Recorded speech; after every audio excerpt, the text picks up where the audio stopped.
Hello and welcome into the Retirement Playbook brought to you by Alspaugh Wealth Management. I am your host, Brock Alspaugh. As always, I'm joined by my co-host, Mr. Tony Shore. Hello, All Tony. right. Let's go. Let's rock. This is going to be a great show. We're in the silly season or the holiday season. And people do get silly. Brock, one thing this time of year, people can let the stress get to them. So this show is going to be a stress reliever. But one of my favorite Christmas movies is Christmas Vacation. And Clark got a little stressed out. Hallelujah! Where's the Tylenol? I like it at the end when he's going off about the bonus check. Oh, yeah. Well, wait. What is it? It's a 1-year membership in the Jelly of the Month Club. Oh, God. Clark, good. it's the gift that keeps on giving the whole year. Oh, That it boy. is, Edward. That it is indeed. That it is. That it is. Well, that's a good What a- financial lesson, right? It is. It's the gift that keeps on giving is a wonderful financial. Oh, no, I mean that he counted on a bonus check. And he spent the money before he got it. But Yeah, it was on a pool. Yeah, it down was on a payment pool. on a swimming pool. I wonder how much a pool was back in those days when that in the movie came- 80s, Yeah, it was 80s. still a lot. He put Oh, man. the down payment on the pool was, I think, $7,500. He Was said he it? wrote a Okay. check for. Yeah. All right. Yeah. Well, anyway, we digress, folks. It's the Sure. Christmas season, and we obviously wish you and your family a very Merry Christmas. This Yeah. is probably the last show of the year Yep. because we're just limited availability here in the next week or two. Yeah. So anyway, listen, this is going to be a really, really fun show. Like we don't usually we have some direction. Today we have no direction, which I think is fantastic. Let's just, we're going to talk about all kinds of different things. There is a few things I definitely want to hit though, Tony, to bring some value, some financial planning value to the show today. And that is year-end planning. But before I get into that, okay, I want you to go to our website, folks. It's alspaugwealthmanagement.com. It's right there on the bottom of your screen if you're listening on YouTube or watching on YouTube. Or if you're listening, it's just ALSPAUGH, wealthmanagement.com, all spelled out. Or, you can actually just give us a good old phone call, 573-332-7855. One of the things you can do on our website is definitely download all kinds of different toolkits and get information. One of the things that we really want to make sure people are doing is making sure you're taking the withdrawals you have to take in retirement that's required minimum distribution. We'll talk about that in a second. But ultimately, look, if you need help, you can click on our request a consultation at the top of our webpage. You can listen to past shows. There's all kinds of things you can do. So take the next step. Hit the button and let's schedule a consultation to help you and your family get to where you need to be in retirement. So there you go, folks. Go to our website, alspaugwealthmanagement.com, or remember to subscribe to our YouTube channel. It's just go to YouTube, type in Alspaugh Wealth Management, and subscribe to the YouTube channel. All right, Tony, I am ready for the Wild Wild West show of the year. So let's get ready to rumble. All right. All right. Yep. So the first thing I wanted to talk about was definitely your required minimum distribution, folks. There's a hefty penalty, not as hefty as it used to be, but it's still a hefty penalty for being over the age of 73 or older, okay, currently, and that's going to continue to go up for people that are, going to be turning older ages later on. But right now it's 73. So it used to be 70 and a half that the government said, if you own an IRA, okay, you have to take out a required minimum distribution, which basically means the government said, hey, you have deferred taxes on this. You've never paid any taxes because you put it in the account pre-tax, whether it was in a 401k or just maybe you made an IRA contribution. It's just been an IRA the whole time. And so they're saying, hey, it's time for the government to get paid. So they're making you take money out so that you have to pay taxes on it. And there we go. So that's a required minimum distribution. Now, there are different rules and different strategies you can put into place. I'll talk about one of those strategies in a few minutes. But the bottom line is you have to have that money out by the 12/31, right? So the deadline is not April of next year. It's not January, February. It is December 31st. And most custodians, like the one we work with, Charles Schwab and others, okay, their deadline or to get that done is coming up very, very soon. Yeah. Okay. Everybody's different, but I would say within the next 10 days for sure. I mean, for sure. Next 10 By days. the time you're hearing this, it's probably time, right? I mean, right. Within yeah. maybe less than that, maybe 5 or 6 days. Yeah. So, it's very important you do that. Now, if you don't take your required minimum distribution, it's a 25% penalty. So if you were supposed to take out $10,000, right, it's a $2,500 penalty. Plus, you got to pay taxes on that. Yeah, money too. the penalty doesn't include taxes Right. you have to pay.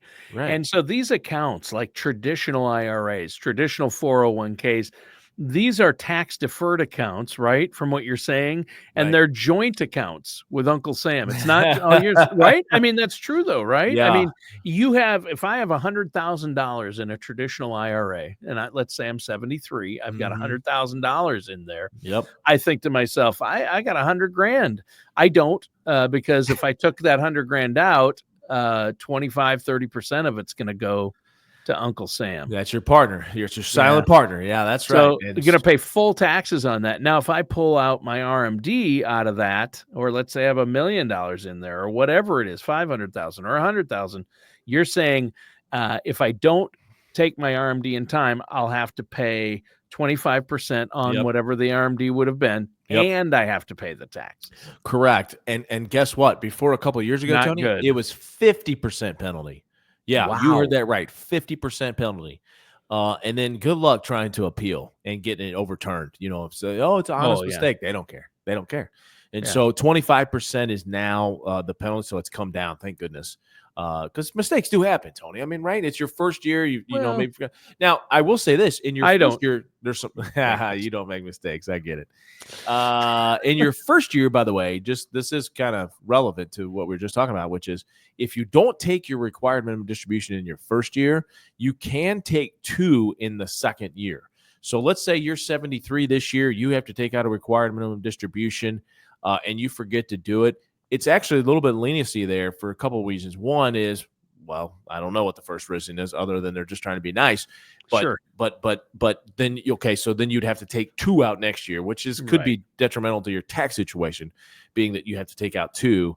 And obviously, if you've never taken money out of your IRA and they're making you take it out, you haven't been really using it, which is good and bad, right? I mean, you saved the money for a reason. And so this doesn't affect everybody for sure, but it does affect some people. And there's some planning that can be done and some strategies you can put into place to help with that. Now, let's talk about, required minimum distributions. So again, going back to that rule, you can not take one out in the first year. One reason you would want to do that, Tony, is if by chance you were still working, or if by chance you had some kind of taxable event in the year that you turned 73, you can postpone it to 74 because you think, okay, well, I'm not going to have this taxable event in the next year. So you defer the first one out to the second and you take 2 of them in that second year. Now, listen to me. The first year, okay, is the only year you can do that with, okay? Right. And you may not want to do that. And you may not want to do that, right? Because you don't want to have 2. It might push you into a higher tax bracket if you take out 2 in 1 year. In the first year, you should take it out the year instead of pushing it to April of the next year. Then you're going to have to take one out by December of that same year. Right. So that. But again, if you do have a big taxable event in the year that you turn 73, sure, there are situations where it does make sense to go ahead and defer it and take 2 the next year. But again, you can only do that in the first year. Okay, so how does this work? Everybody says, "Well, Brock, how much do I have to take out? Is it like 4%, 5%, or whatever?" It's not a percentage, folks. It is a number that the government's come up, and there's 2 factors that affect how much you have to take out. One is there's a divisor, okay, that is associated with each ages. So that means that, okay, you got $100,000, you divide your first year by 24.9, let's just say, and that's how much you have to take out. Now, that is also, so that's your divisor, and that divisor goes down every year, okay, which means you have to take out a little bit more every year, Okay. Yeah. So if your Yeah, balance if the stayed government same, came up with this, whatever you call it, and of course it's complicated. It couldn't just be, hey, you have to take out 10% a year, or yeah, yeah. 5% a year, or 2% a year. That Uh, would have been too easy, right? you're probably right. I'm just so used to it that it's like seems normal to me. But you're right. Yeah, that's no regular people, Brock, aren't special and don't do this every day. Yeah. That just seems unnecessarily. They like to Confuse there's people. yes, they Yeah. purposely And it make doesn't things more help that you have a complicated. lot of people in our business too that overcomplicate things too. So it's just like complication after complication, and that's why Yeah. guys and gals like me exist, Tony. I mean, honestly, Yeah, and I honestly think, just getting a little conceptual here. I just I never see the traditional advisor role ever going away, and what I mean by that is that a lot of people are doing things online now, right? Robo oh, advisors, sure. Vanguard, there are a lot of different things that people are using that they don't sit down with a local advisor. And while I think there is a segment of our population that definitely is willing to engage that way, I also think there is a significant segment of our population that want to sit down and talk to their financial advisor and get solutions that make sense for them. So I just don't ever think this model of having an advisor to sit down across the table from will ever go Oh, away, Tony. I well, don't. and you're going to make costly mistakes. I mean, that's Right. the thing. You're there to help keep your clients from making emotional decisions when the markets go crazy or the sky is falling, and Right. costly mistakes. And sure, you can use online like Robinhood and do some investments or whatever And the even some of all software is. those online programs have advisors that you can call. I mean, it's nobody you can sit down with, but they can give you some very general advice too. So, Sometimes for that, you have to pay a fee or a right, monthly subscription, right, and they don't know you personally or your personal right. situation, and they're not looking at the big picture. They're Exactly. not looking at healthcare costs, inflation costs. And study after study has shown that for saving and investing and planning for retirement, you're going to end up with more for retirement on average if you work with a financial advisor versus not. Yeah. I mean, And it's just, every study, the Columbia University study showed that. I mean, the minimum's like 3%, but sometimes you can make really costly mistakes that could cost you your retirement or yeah. But, hundreds of thousands of dollars. well, here's the thing, like outside of that, I think there's just again, it kind of goes back to people want to sit down, especially with higher Yeah, net worth true, folks, right? People true. with the higher than average assets that want to sit down and figure out solutions that make the sense for them and bring ideas to the table that make sense for them, and then the execution of all this planning goes into place, and it's a really side by side. We're walking through their retirement journey with them, holding their hand. So I don't ever think this model is going away.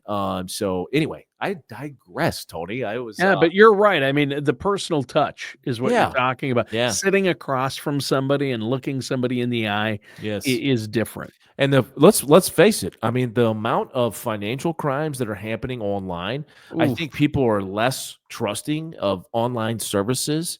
And I think that is getting worse. Like I know a lot of it's people actually like to getting use it. worse. Yeah. Yeah, it is getting worse. I know people like to use it and it's convenient a lot of times, but when it comes to their retirement dollars, you don't want that, right? You don't want someone hacking in and taking distributions and now all of a sudden, you're left with an empty bag. So not saying that would always happen. I'm just saying that, I think that that's the sentiment of the people I've talked to anyway that say, well, no, yeah, I mean, we don't we don't want to do that. We don't want to do online. We want to sit down and talk to you, Brock.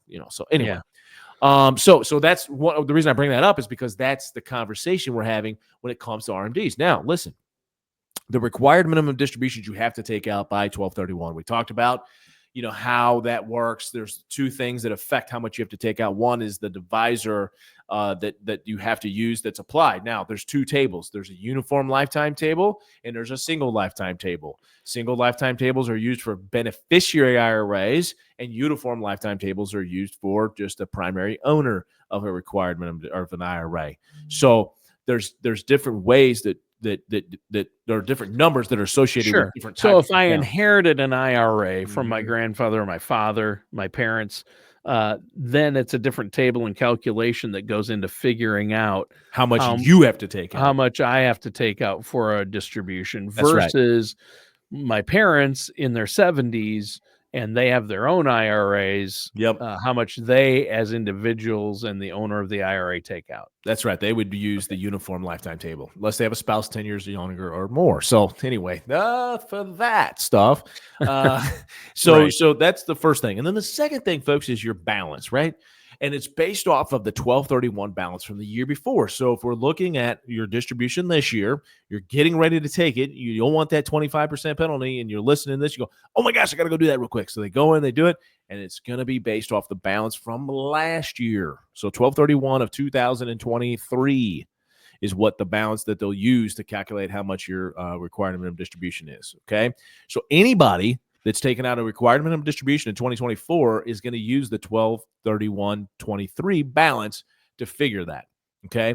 Now, do you need to know all these numbers? Do you need to know the actual factors and the divisors that you have to use, that which table to use? None of that. No. Okay. Because most custodians will just calculate that for you and give you the number. So it can be automated, and that's what you help your clients by setting that up for them and making sure it's set up and happens and it's automated so they don't have to worry about that, right? Yeah, and it's not only that, but it's like, hey, let's make this easy, and on top of automating it, we're going to send it out to you automatically in November just to make sure there's no errors, and if there is an error, we can get it corrected by the year end. So we always do it in November, Tony, to allow plenty of time. Now, some people like to get it monthly or quarterly, so we don't do it in November. We do it all year long. But we just got to make sure that it's correct in a dollar amount. So that's another reason to have that extra layer of protection by working with somebody that truly understands this and knows how to protect it, make sure this happens for you. Okay. And so that's how they kind of figure out which or how much you have to take out. Your 12/31 balance from the year before, and then that divisor associated with your age based on the table that you have to use. Now, Tony, there are people say, well, okay, do I have to take it from every single account? So let's say your total distribution was, let's go back to my example of $10,000. That's how much you have to take out. Okay. If you have one IRA, well, that's easy. You take it out of that one account. If you have 4 IRAs, okay, do you have to take out $2,500 from each account? The answer is no. The government has given the rules. They know what your balance is. They know what, that your divisor is. So they come up with the dollar amount. They don't care if it comes from 1, 2, 3, or all 4 accounts. It doesn't matter. You just have to have that distribution, the dollar amount, distributed from the qualified accounts. So you have to pay taxes on it, obviously. That's why they make you do it. But you do have to pay. They'll figure out what it is for each account, and then you can take that total amount out of just one of the accounts, is what you're saying. Yeah, well, I mean, it's kind of yes and no. So like we just make sure, hey, client, your distribution is $10,000.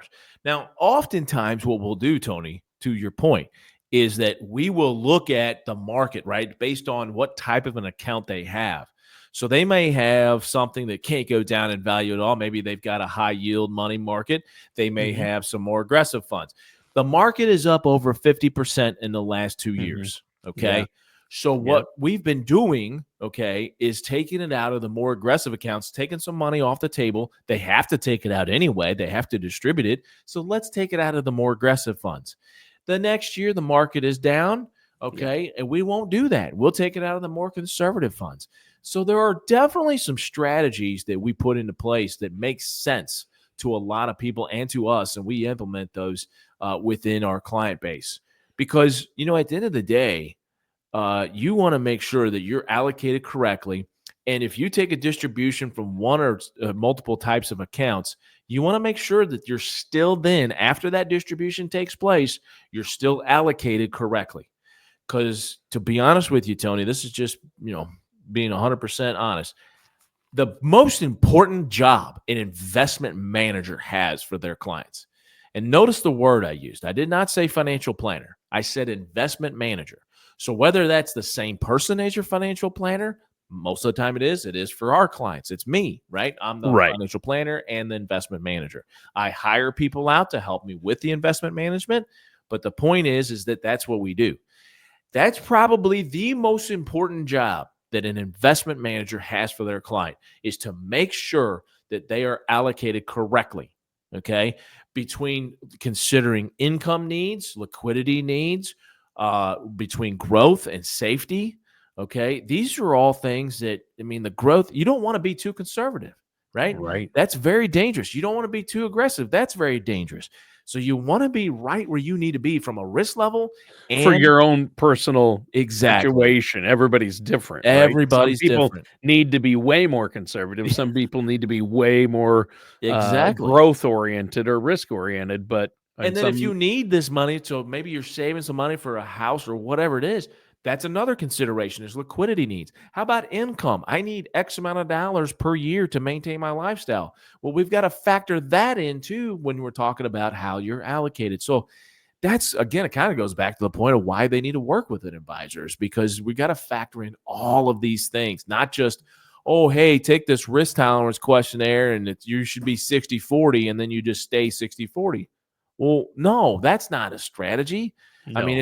it's a start, but it's not the whole thing. I mean, it's not what you should be considering when you talk about all these other factors. So it's asset allocation. Yeah, And right. that's a huge part of it. And everything you're talking about, from RMDs to this, it's all about income in retirement and creating income in retirement. Where is it going to come from? Where Yeah. is your money at? Where are your assets at?